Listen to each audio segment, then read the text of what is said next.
Les modificateurs. Donc les modificateurs, ou modifiers en anglais, sont des sortes de petits outils de déformation d'objets qu'on aurait pu appeler comme des filtres dans Photoshop, voire des petits plugins. C'est ce qui a fait le succès de 3ds Max à ses débuts, c'est que la liste des modificateurs s'étoffait à chaque nouvelle version de 3ds Max. On avait de plus en plus d'outils pour déformer nos objets. Donc les modificateurs, on les trouve dans le menu Modifier, ils sont rangés par type.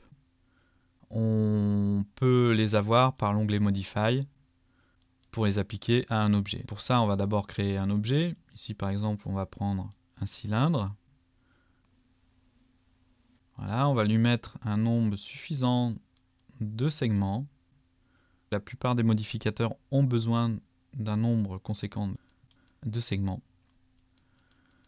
Maintenant, on peut aller dans l'onglet Modify et on va pouvoir voir la liste des modificateurs. Donc celle-là, elle n'est pas triée.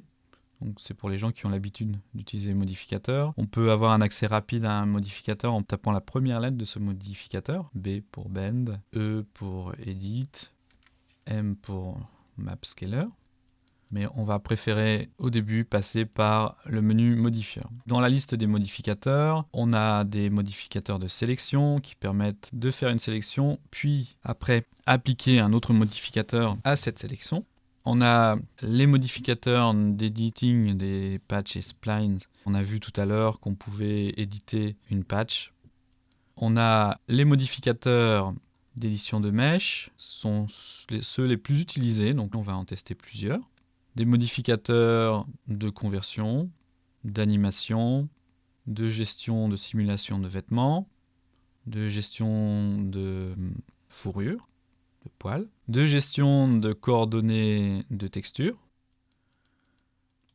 des déformateurs freeform, des déformations paramétrées, gestion des surfaces, NURBS, Radiosity et caméra.